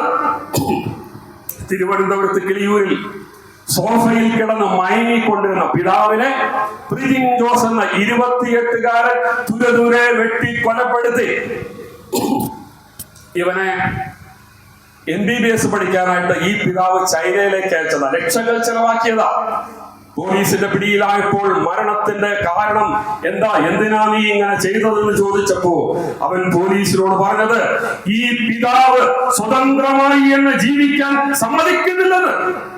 നമ്മുടെ കോട്ടയത്ത് നഴ്സിംഗ് വിദ്യാർത്ഥികൾ ദൈവത്തിന്റെ മാലാഖമാരെന്നറിയപ്പെടേണ്ടവർ സഹപാഠിയെ കോമ്പസ് കൊണ്ട് ശരീരമാസകലം കീറി മുറിച്ചു. എന്നിട്ട് ആ മുറിവുകളിൽ ഫെവിക്കോൾ എന്ന പശയൊഴിച്ചെന്ന് സഹപാഠിയുടെ പ്രാണവേദന കണ്ട് അട്ടഹസിക്കുന്ന കിരാതന്മാരുള്ള നാടായി നമ്മുടെ കേരളം മാറിക്കഴിഞ്ഞു. തിരുവനന്തപുരത്ത് നമ്മളിപ്പോ ലേറ്റസ്റ്റ് ആയിട്ട് കേട്ടുകൊണ്ടിരിക്കുന്ന ന്യൂസാ. തിരുവനന്തപുരത്ത് വെഞ്ഞാറമ്മൂട്ടിൽ പെറ്റമ്മയെയും കുഞ്ഞനെയും സ്നേഹിച്ച പെൺകുട്ടിയെയും ബാപ്പയുടെ ഉമ്മയെയും ബാപ്പയുടെ സഹോദരനെയും അദ്ദേഹത്തിന്റെ ഭാര്യയെയും ചുറ്റിയുകൊണ്ട് തലക്കടിച്ച് കൊന്നുകളഞ്ഞ 23-കാരനുള്ളതും ഈ സുന്ദര സാംസ്കാരിക കേരളത്തിലാണെന്ന് ഓർക്കണം. ഇതൊക്കെ ഈ അടുത്ത കാലത്ത് നമ്മുടെ കേരളത്തിൽ നടന്ന കൊടുംക്രൂരത കണ്ട കഥകളാ. God's own country, drugs own country ആയി മാറിക്കഴിഞ്ഞു. ഇവിടെ നിയമമുണ്ട്, നിയമപാലകരുണ്ട്, കൈക്കരുത്തുള്ള പോലീസ് ഏമാന്മാരുണ്ട്. മതങ്ങൾക്ക് കുറവില്ല, മതപുരോഹിതന്മാർക്ക് കുറവില്ല. കൗൺസിലിംഗ് സെന്ററുകളുണ്ട്, ഡി അഡിക്ഷൻ സെന്ററുകളുണ്ട്.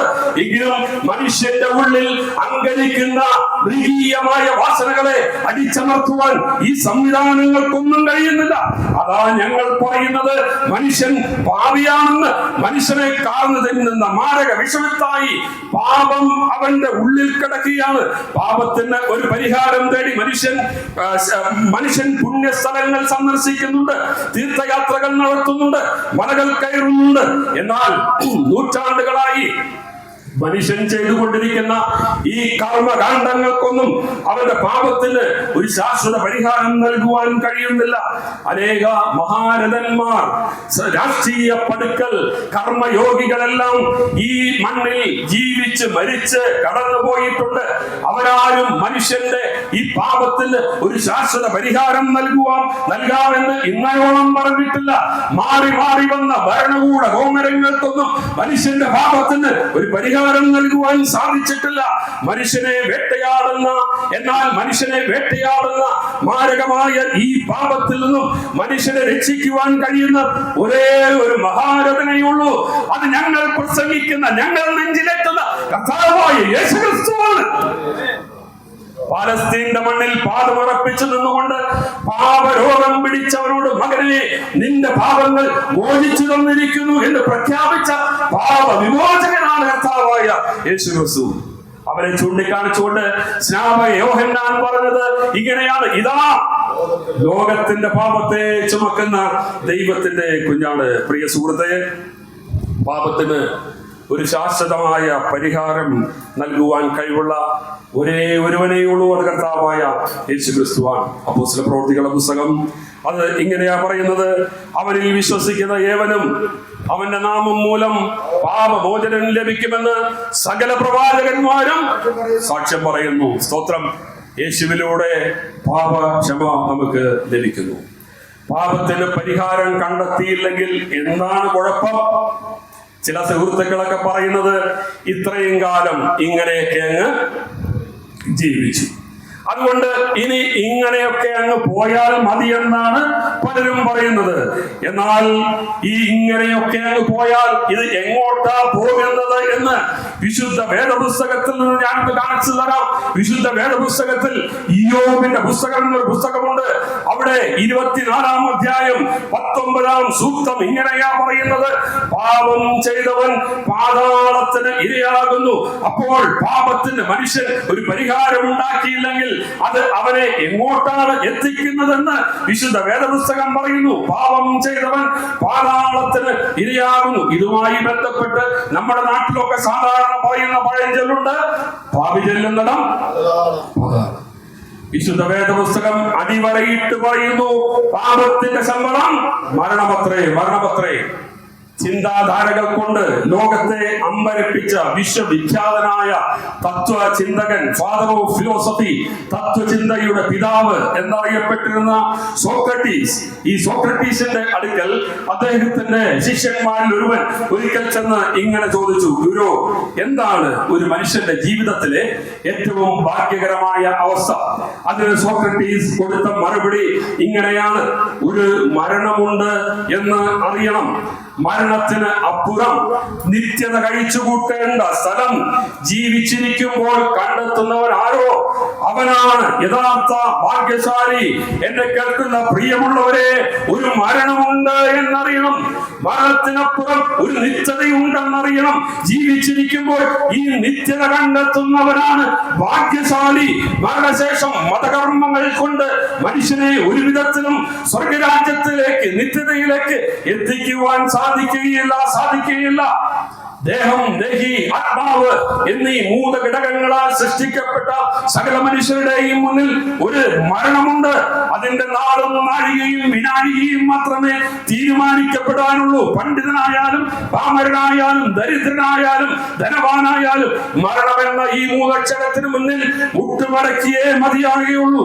എന്നാൽ മരണം കൊണ്ട് അവസാനിക്കാത്ത ഒന്ന് മനുഷ്യനിലുണ്ട്.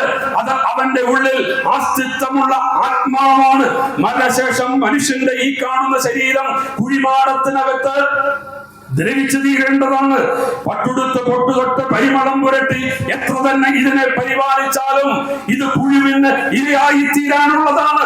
എന്നാൽ വെള്ളത്തിൽ ലയിക്കാത്ത, മണ്ണിൽ അലിയാത്ത, തീ കൊണ്ട് ദഹിപ്പിക്കാൻ സാധിക്കാത്ത, വാളുകൊണ്ട് മുറിച്ചു മാറ്റാൻ സാധിക്കാത്ത ഒന്ന് മനുഷ്യന്റെ ഉള്ളിലുണ്ട്. അത് അവന്റെ ഉള്ളിൽ അസ്തിത്വമുള്ള ആത്മാവാണ്. യേശു തരുന്ന രക്ഷ ഈ ആത്മാവിന്റെ രക്ഷയാണ്. ആത്മാവിന് രക്ഷ നൽകുവാൻ കഴിയുന്ന, ആത്മാവിന് നിത്യത നൽകുവാൻ കഴിയുന്ന, ആത്മാവിന് നിത്യശാന്തി നൽകുവാൻ കഴിയുന്ന ഒരുവനേ ഉള്ളൂ. അത് കർത്താവായ യേശുക്രിസ്തുവാണ്. എന്തുകൊണ്ടാ യേശുവിന് മാത്രമേ ഈ ആത്മാവിന് രക്ഷ നൽകുവാൻ സാധിക്കൂ എന്ന് ഞങ്ങൾ പറയുന്നത്? മരണം കൊണ്ട് അവസാനിക്കാതെ മരിച്ചിട്ട് ഉയർത്തെഴുന്നേറ്റ ഒറ്റ ഒരുവനെ ഉലക ചരിത്രത്തിനുള്ളൂ. അത് ഞങ്ങൾ പ്രസ്താവിക്കുന്ന, ഞങ്ങൾ നെഞ്ചിലെത്തുന്ന, ഞങ്ങൾ പ്രസംഗിക്കുന്ന നസറായനായ യേശുവാണ്. അവന് മാത്രമേ ആത്മാവിന്റെ രക്ഷ നൽകുവാനായിട്ട് സാധ്യമാകുകയുള്ളൂ. യേശു പാപമൊഴികെ സർവത്തിലും മനുഷ്യനായി ഈ ഭൂമിയിലേക്ക് അവതരിച്ച ദൈവപുത്രനാണ്. നിങ്ങളെല്ലാം എന്നെ പാപത്തെ കുറിച്ച് ബോധം വരുത്തുമെന്ന യേശുവിന്റെ കരുത്തുള്ള പ്രഖ്യാപനത്തിന് കാലഘട്ടങ്ങൾ കഴിഞ്ഞിട്ടും അതിന് മറുപടി പറയാൻ സാധിച്ചിട്ടില്ല. എന്നാൽ പാപം എന്തെന്നറിയാത്ത യേശുവിനെ, നീതിമാനെന്ന് ന്യായാധിപൻ വിധിച്ച യേശുവിനെ യഹൂദന്മാരും റോമൻ ഭരണകൂടവും ചേർന്ന് ക്രൂശിക്കുവാനായിട്ട് ഏൽപ്പിച്ചു. യെശയ്യാവ് എന്ന പ്രവാചകൻ ആ മരണത്തെ കുറിച്ച് അതിന്റെ നൂറ്റാണ്ടുകൾക്ക് മുമ്പ് ഇങ്ങനെയാണ് എഴുതി വെച്ചത്. അവൻ സാഹസമൊന്നും ചെയ്യാതെയും അവന്റെ വായിൽ വഞ്ചനയൊന്നും ഇല്ലാതെ ഇരുന്നിട്ടും അവന് ദുഷ്ടന്മാരോടുകൂടി ശവക്കുഴി കൊടുത്തു. യേശുവിന്റെ വായിൽ വഞ്ചനയൊന്നും ഉണ്ടായിരുന്നില്ല. അവൻ പാപമൊന്നും ചെയ്തിട്ടില്ല. എങ്കിലും അവരെ തകർത്ത് കളവാൻ യഹോവയ്ക്ക് ഇഷ്ടമായി എന്നാണ് നാം വായിക്കുന്നത്. എന്താണ് അങ്ങനെ ഒരു ഇഷ്ടമുണ്ടാവാൻ കാരണം? മാനവരാശിയുടെ പാപത്തിന് പരിഹാരം കണ്ടെത്തുവാൻ മനുഷ്യനാൽ അസാധ്യമായപ്പോൾ കർത്താവായ യേശു ക്രിസ്തുവിനെ, സ്വർഗത്തിലെ സകലവുമായിരുന്നവരെ മാനവരാശിയുടെ രക്ഷയ്ക്ക് വേണ്ടി ഈ ഭൂമിയിലേക്ക് അയക്കുകയാണ്.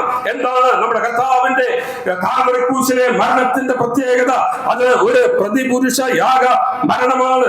ക്രൂശിലെ നമ്മുടെ കർത്താവായ യേശു ക്രിസ്തുവിന്റെ അവസാനത്തേതും 7ാമത്തേതുമായ മൊഴി എന്നുള്ളത് നിവൃത്തിയായി എന്നാണ്. എന്താണ് പാലസ്തീന്റെ നെറുകയിൽ കാൽവടി ഉയരത്തിൽ ഗോൽഗോഥായിൽ നിന്ന് നിവൃത്തിയായി എന്നൊരു ശബ്ദം ഉയർന്നത്? മാനവജാതിയുടെ പാപത്തിന് എല്ലാം പരിഹാരമുണ്ടായി, അതെല്ലാം നിവൃത്തിയായി. ഇനി മനുഷ്യൻ തന്റെ പാപത്തിന് വേണ്ടി മറ്റൊന്നും ചെയ്യേണ്ട ആവശ്യമില്ല. ഇനിമേൽ പാപത്തിന് വേണ്ടി ഒരു യാഗവും ആവശ്യമില്ല. യേശു കാൽവടി ഉയരത്തിൽ മാനവരാശിക്ക് വേണ്ടി ഒരു പ്രതിപുരുഷ യാഗമായി തീരുകയായിരുന്നു. പാലസ്തീന്റെ പടിഞ്ഞാറേ ചരിവിൽ 14 അടി താഴ്ചയിൽ 10 അടി ചതുരത്തിൽ അരിമത്യക്കാരനായ യോസേഫിന്റെ ഇരുൾ മൂടിയ കല്ലറയിൽ യേശുവിനെ അടക്കം ചെയ്തുവെങ്കിലും മരണത്തിന് അവരെ പിടിച്ചു വെക്കുവാൻ അസാധ്യമായിരുന്നു. മരണത്തിന്റെ മേലും ജീവന്റെ മേലും അധികാരമുള്ളവൻ, യഹൂദാ ഗോത്രത്തിലെ സിംഹമായവൻ, പുസ്തകം വാങ്ങുവാനും അതിന്റെ മുദ്രയെ പൊട്ടിപ്പാനും യോഗ്യനായവൻ, റോമൻ ഗവൺമെന്റിന്റെ ഇമ്പീരിയൽ മുദ്രയെ പൊട്ടിച്ചുകൊണ്ട് 3-ാം നാൾ ഉയർത്തെഴുന്നേറ്റ് ഉത്തുംഗ പ്രതാപവാനായി ഇന്നും സ്വർഗത്തിൽ ജീവിക്കുന്നു.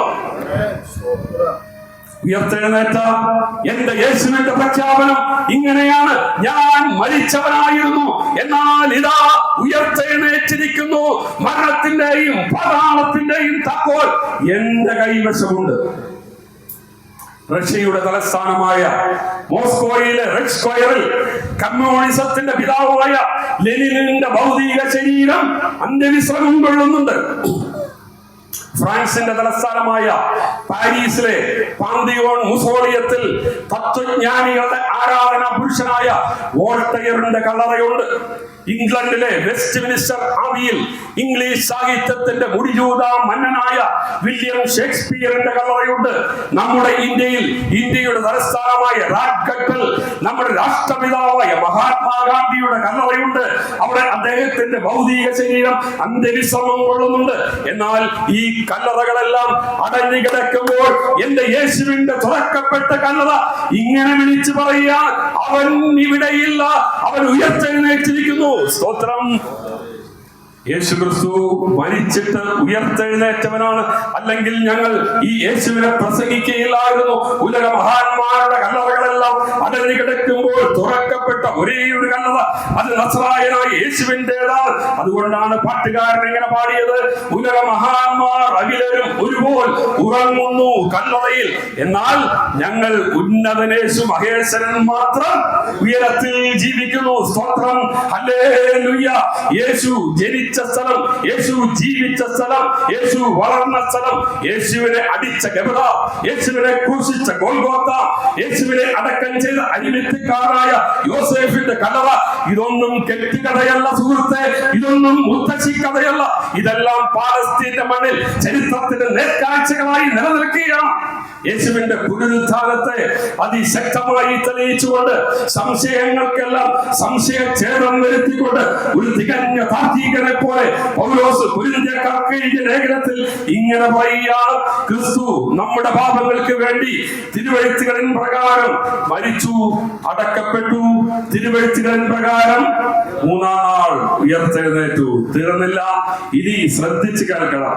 ഉയർത്തെഴുന്നേറ്റ യേശു കേഫാവിനും 12 പ്രത്യക്ഷനായി. തീർന്നില്ല, ഉയർത്തെഴുന്നേറ്റ യേശു 500-ലധികം സഹോദരന്മാർക്ക് ഒരുമിച്ച് പ്രത്യക്ഷനായി. എന്നിട്ട് പൗലോസ് ഇങ്ങനെ പറയാണ്: അവരിൽ മിക്കപേരും ജീവിച്ചിരിക്കുന്നു. എന്താ പൗലോസ് ഇങ്ങനെ പറയാൻ കാരണം? ഈ കാര്യത്തിൽ യേശുവിന്റെ ഉയർത്തെഴുന്നേൽപ്പിൽ ആർക്കെങ്കിലും സംശയമുണ്ടെങ്കിൽ ജീവിച്ചിരിക്കുന്നവരുണ്ട്, ചെന്ന് ചോദിച്ചോളാണ് പൗലോസ് പറഞ്ഞത്. പൗലോസിന്റെ വാക്കുകൾ അത് ഇങ്ങനെ തുടരുകയാണ്: എല്ലാവർക്കും ഒടുവിൽ അകാല പ്രജ പോലെയുള്ള എനിക്കും പ്രത്യക്ഷനായി. അതുകൊണ്ടാണ് പൗലോസ് ആർജവത്തോടെ ഇങ്ങനെ പറയുന്നത്: ക്രിസ്തു യേശു മരിച്ചവൻ, മരിച്ചിട്ട് ഉയർത്തെഴുന്നേറ്റവൻ തന്നെ. യേശു ക്രിസ്തു മരിച്ചിട്ട് ഉയർത്തെഴുന്നേറ്റവനാണ്. അതുകൊണ്ട് ആത്മാവിന് രക്ഷ നൽകുവാൻ കഴിയുന്നവൻ യേശുവാണ്. മരണാനന്തര ജീവിതത്തിന് അപ്പുറത്ത് നിത്യതയിലേക്ക് നയിക്കുവാൻ കഴിയുന്ന ഏക രക്ഷകൻ കർത്താവായ യേശു ക്രിസ്തു മാത്രമാണ്. മരിച്ചിട്ട് ഉയർത്തെഴുന്നേറ്റ ഇന്നും മഹിമയിൽ ജീവിക്കുന്ന കർത്താവായ യേശു ക്രിസ്തു എന്ത് ചെയ്യുകയാണ്? നിശ്ചയമായിട്ടും അങ്ങനെ ഒരു ചോദ്യം ഉണ്ടാകും. നിങ്ങളുടെ യേശു ഉയർത്തെഴുന്നേറ്റു എന്ന് പറയുന്നു. യേശു ഇപ്പോൾ എന്ത് ചെയ്യുകയാണ്? വായിച്ചു കേൾക്കാം. എബ്രായ ലേഖനം 7-ാം അധ്യായം 25-ാം വാക്യം. അതുകൊണ്ട് താൻ മുഖാന്തരമായി ദൈവത്തോട് അടുത്തവർക്ക് വേണ്ടി പക്ഷപാതം സദാ ജീവിക്കുന്നവനാകയാൽ അവരെ പൂർണ്ണമായി രക്ഷിപ്പാൻ അവൻ പ്രാപ്തനാകുന്നു. നമ്മുടെ യേശു സദാകാലവും ജീവിക്കുന്നവനാണ്. അവൻ എന്താണ് ചെയ്യുന്നത്? താൻ മുഖാന്തരമായി ദൈവത്തോട് അടുപ്പിക്കുകയാണ്. ദൈവത്തോട് അടുക്കുവാൻ എന്തെങ്കിലും മാർഗമുണ്ടോ എന്ന് അന്വേഷിക്കുന്ന ആരെങ്കിലും എന്നെ കേൾക്കുന്നുണ്ടെങ്കിൽ ഞാൻ ഇങ്ങനെ പറയട്ടെ, ഉണ്ട്, ഉണ്ട്. ആ മാർഗമാണ് കർത്താവായ യേശുക്രിസ്തു. താൻ മുഖാന്തരം ദൈവത്തോട് അടുക്കുക. അങ്ങനെ അടുക്കുന്നവർക്ക് വേണ്ടി യേശു എന്താണ് ചെയ്യുന്നത്? നാം വായിച്ചു കേട്ടു. പക്ഷപാതം ചെയ്യുകയാണ്. പക്ഷപാതം ചെയ്യുകയാണ് എന്ന് പറഞ്ഞാൽ മാധ്യസ്ഥം വഹിക്കുകയാണ്, മധ്യസ്ഥനായിരിക്കുകയാണ്. അങ്ങനെയെങ്കിൽ ദൈവത്തിനും മനുഷ്യർക്കുമിടയിൽ മധ്യസ്ഥം വഹിക്കുവാൻ കഴിവുള്ളവൻ ആരാണ്?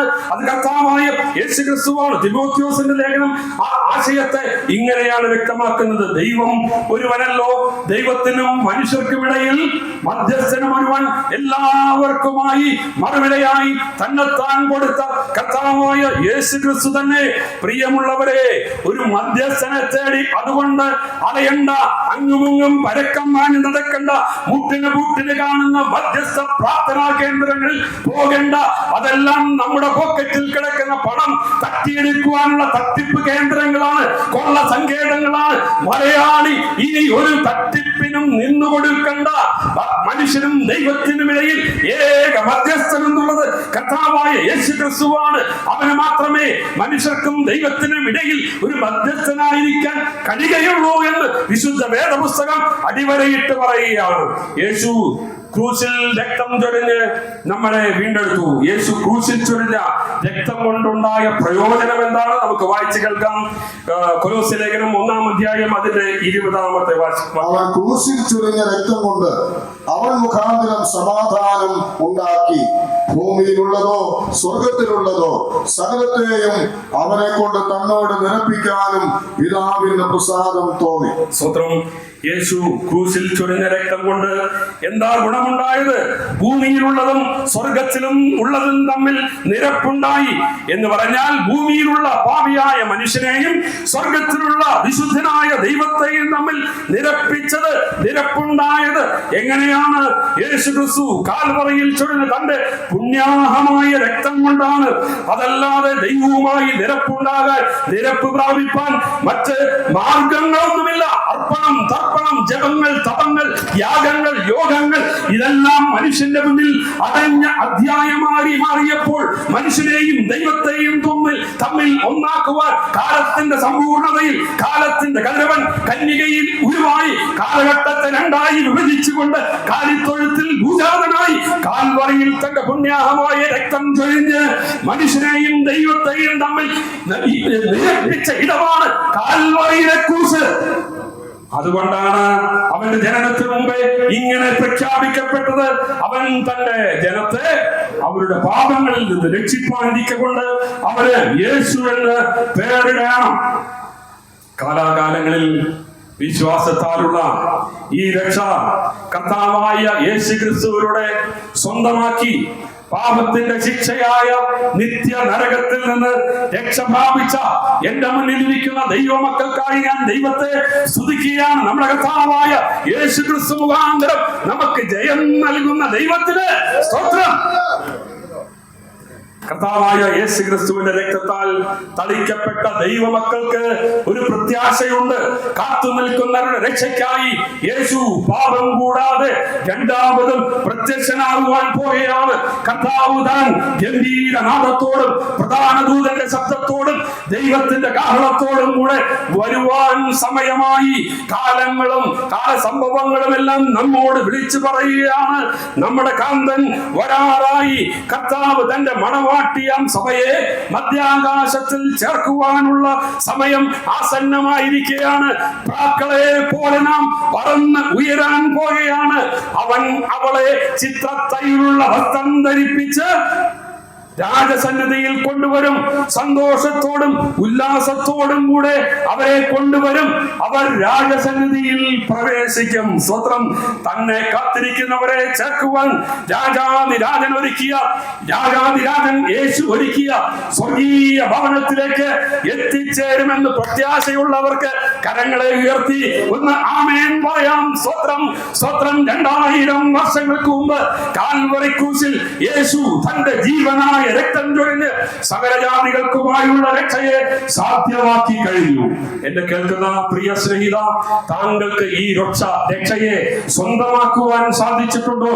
യേശു ഒരുക്കിയ ഈ രക്ഷയെ എങ്ങനെയാണ് താങ്കളുടെ സ്വന്തമാക്കി തീർക്കുവാൻ സാധിക്കുക?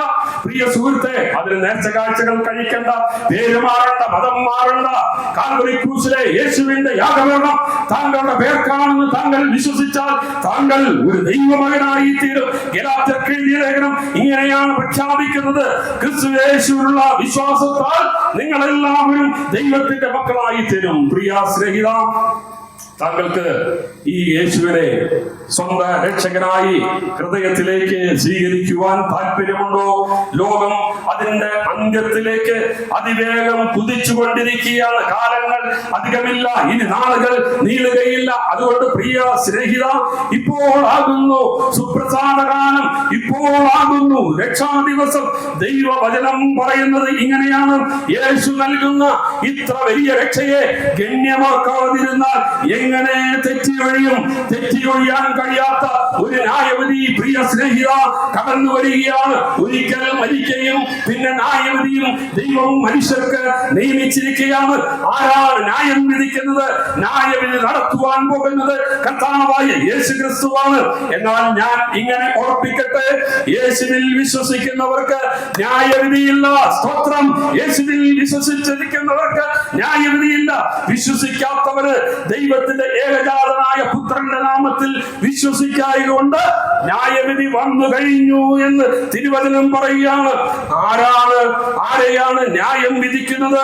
യേശുവിനെ രക്ഷിതാവായി സ്വീകരിച്ച് ജീവപുസ്തകത്തിൽ പേരെഴുതി കാണാത്തവരെയാണ് ന്യായം വിധിക്കുവാൻ പോകുന്നത്. എന്താണ് ആ ന്യായവിധി? യേശുവിനെ രക്ഷിതാവായി സ്വീകരിക്കാത്തവരെ, ജീവപുസ്തകത്തിൽ പേരെഴുതി കാണാത്തവരെ തീപ്പൊയ്കയിൽ തള്ളിയിടും. ഗന്ധകം കത്തുന്ന തീപ്പൊയ്കയിൽ നിതാന്ത നിത്യത മുഴുവൻ കിടക്കുക എന്ന ന്യായവിധിയാണ് യേശുവിനെ വിശ്വസിക്കാത്തവർക്ക് മുന്നിലേക്ക് കടന്നു വരുന്നതെന്ന് വിശുദ്ധ വേദപുസ്തകം പറയുകയാണ്. പ്രിയ സ്നേഹിത, മരണത്തിന്റെ തണുത്ത കരം തങ്ങളെ പുൽകുന്നതിന് മുമ്പ് ഈ യേശുവിനെ നിങ്ങളുടെ രക്ഷകനായി സ്വീകരിക്കുക. രക്ഷയുടെ വാതിൽ മലക്ക് തുറന്നിട്ടുകൊണ്ട് പ്രിയ സ്നേഹിത, ഇന്ന് രാത്രികാലം യേശു താങ്കളെയും മാടി വിളിക്കുകയാണ്. യേശു വിളിക്കുന്നുണ്ട്. യേശു വിളിക്കുന്നു. സ്നേഹമോടെ തന്റെ കരങ്ങൾ നീട്ടി യേശു വിളിക്കുകയാണ്. രക്ഷയുടെ വാതിൽ പൂട്ടുവാൻ പോകുകയാണ്. സോദര, ഓടി വന്നാൽ നിങ്ങൾക്കും പ്രവേശിക്കാം. സുഹൃത്തെ, ഈ യേശുവിനെ രക്ഷിതാവായി ഹൃദയത്തിൽ സ്വീകരിച്ച് നിത്യജീവനെ അവകാശമാക്കുക. അത് ജീവിച്ചിരിക്കുമ്പോൾ എടുക്കേണ്ട തീരുമാനമാണ്. മരണശേഷം മനുഷ്യനെ നിത്യതയിലേക്ക് എത്തിക്കുവാൻ യാതൊരു മതകർമ്മങ്ങൾക്കും അസാധ്യമാണ് എന്ന് ഒരിക്കൽ കൂടി സ്നേഹത്തോടെ അടിവരയിട്ട് പറഞ്ഞുകൊണ്ട്, അത് ഓർപ്പിച്ചുകൊണ്ട് താങ്കളുടെ ജീവിതത്തെ അടിമുടി രൂപാന്തരപ്പെടുത്തുവാൻ സാധ്യമായ ആ നിർണായകമായ നല്ല തീരുമാനത്തിലേക്ക് നിങ്ങളെ സ്നേഹത്തോടെ സഹർഷം സ്വാഗതം ചെയ്തുകൊണ്ട് ക്രൂശിൽ ചൊരിഞ്ഞ ചെഞ്ചോരയിൽ വിടർന്ന വിപ്ലവ സ്നേഹ അഭിവാദനങ്ങൾ അർപ്പിച്ചുകൊണ്ട് ഞാൻ എന്റെ വാക്കുകളെ അവസാനിപ്പിക്കുന്നു. ദൈവ തിരുനാമം ഇന്നും എന്നേക്കും വാഴ്ത്തപ്പെടുമാറാകട്ടെ.